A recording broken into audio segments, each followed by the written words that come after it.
I kind of want to start looking at the offseason for the Sixers and Flyers with you guys, okay? Yeah. Because tonight, Boston should end the series. All right, tomorrow, I hate to say it, but it looks like, Vancouver. It looks like Florida will end the Oil. The Oil comes in with an 8 spot. That was good fight on Saturday. Yeah, a little too late. Yeah, it's the dead cat bounce. Yeah. What it is. Right? That's what it is in both series. And before you know it, it's going to be off-season time. The draft is around the corner. And what to do? I got to tell you, I'm completely at a loss with the Sixers plan. I don't know what to do. I'm not in love with Paul George. What's the plan? What plan, right? I'm not in love with Paul George. Did you watch the finals Friday? The little Joel Embiid snippet? I saw it. He did the eyeballs. I know. Which makes Is that considered tampering, cuz? Right. The Eagles got away with it.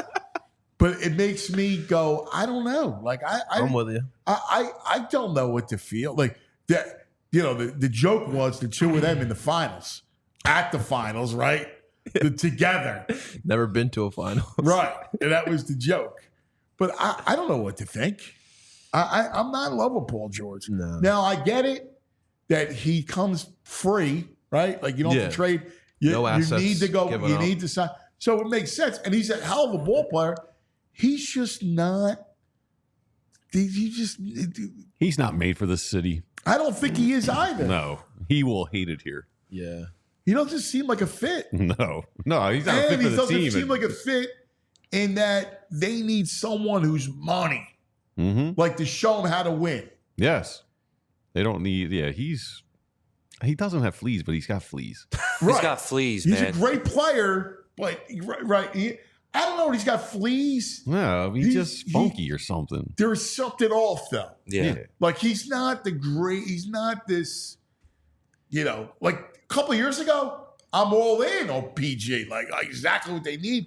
I remember thinking about it when he went to Indiana. Thinking about he would be a perfect fit here. My concern is that, like, are we settling by signing Paul George? Because, do you need to do something this offseason? And it seems like Paul George is a viable option right now.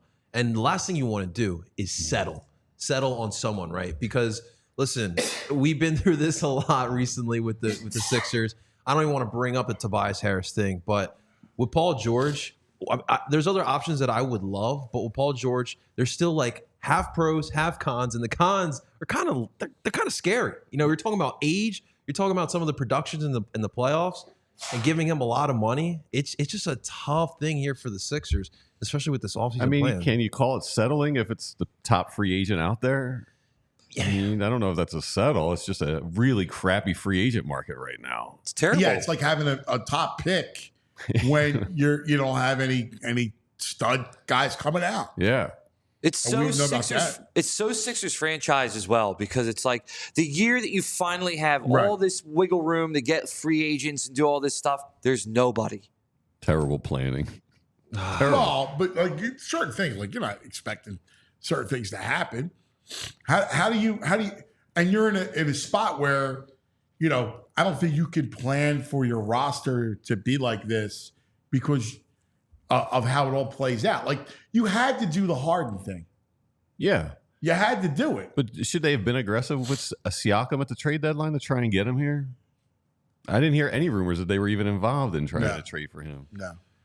I'm at a Bleacher Report. Their free agency educated guesses and early signings. Their number one guess, Sixers and max out Paul George. And like they're here, for their fourth or fifth is Lauri Markkanen stays in Utah. Great. The only happiness is Magic add depth with Tobias Harris. Send him to Orlando. I'm fine with that. He's perfect in Orlando. Yeah. Soft. Yes. Right? Like just it's flawed Disney World. Yeah. Right? Like fake. Right? Like there's not like it's just Disney. He's perfect for that. Isn't Klay Thompson going down there to Orlando? There was some talk rumors there about that. But I got to tell you, it's a shame because I would love Markkanen. Yeah. I would love Markkanen. But again, he's going to cost you assets. Jimmy's going to cost you assets. By the way, did you see that story that Michael Carter Williams talked about? No. Yeah. I was going to bring it up in the clubhouse 2 weeks ago. It's great. It's fantastic. So Michael Carter Williams was telling the story about Jimmy Butler and Fred Hoiberg.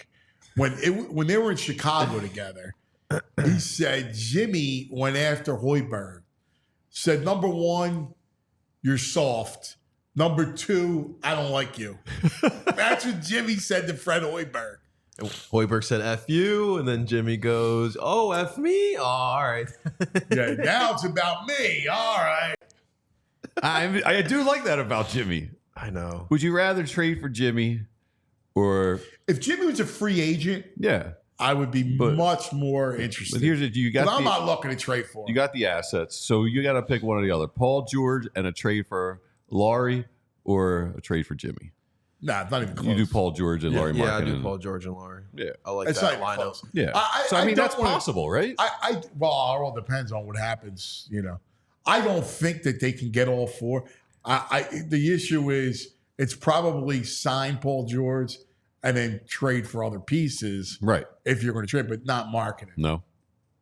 So my issue is we're focusing on Paul George, we're focusing on Jimmy Butler, but I think we talked about it before, the main issue that the Sixers have had over the past couple of years, it's been the depth, it's been the lack of bench. Look at the series with the Knicks. We went into the series with the Knicks thinking that we were deeper than them, and then here comes Tank McBride, here comes Hartenstein, and with that push floater, right? And it feels like every single series where we get bounced or we can't make it out second round, our depth can't step up. Yeah. You got Joel with one leg, one eye, whatever it may be. The one name I like that I'm hearing from a depth piece is DeAndre Hunter from Atlanta. I like that. Yeah. I do like that. I like him because he can score a little bit, he can rebound, he gives you a little something, but you need a lot of those guys. You have nothing on the rock. All you have is Maxey and Joel of any kind of note. I would love, again, assets. That Bruce Brown. Yeah. I love the way Bruce Brown plays. Yeah, listen. Big part of their championship, that Nuggets championship year. Dude, I agree. I think you need guys like that. I almost would rather go in with Maxey and Embiid if you didn't have that slot. You have a slot, but almost try to fill out the entire roster and go 8 deep. I think if you're 8 deep, really 7 strong with a role player or 6 strong with 2 role players. Look at Boston. I agree. The recipe's changed. It's not been Brown and Tatum. Drew Holiday's been the MVP, right? Yeah. You look at what Derek White does for you. You look at Porzingis, what he meant. The fact that he's out tells you something. Yeah, but a lot of Boston's team as well, they're good on both sides of the court. They can score the basket and they can also play defense on the other end. Well, Drew Holiday plays defense. Jaylen Brown's also one of the best two-way players. You're right. Drew Holiday, we talked about it. No, but Jaylen Brown is Jaylen Brown is. I remember there was talk about that Jaylen Brown. Now they're going to win it. That Jaylen Brown and Jason Tatum couldn't stay together. Yeah. Isn't that crazy, that conversation? But there was. Who knows, right? They didn't like sharing the spotlight, and they couldn't play with one another, and there was all that talk about those two. And, then there was we mended it. But I remember for a moment going, Jaylen Brown would be fantastic with the Sixers. Yeah. I didn't look forward to this offseason to sign a bunch of depth pieces, though. I'm star hunting, or however he said it. So you want the third star? I want a third star. I didn't get here for all this cap space to just add a bunch of good depth guys. I want a star and then figure it out. I don't know if you win. Well, let's talk about it. Let's put a pin in that and talk about it.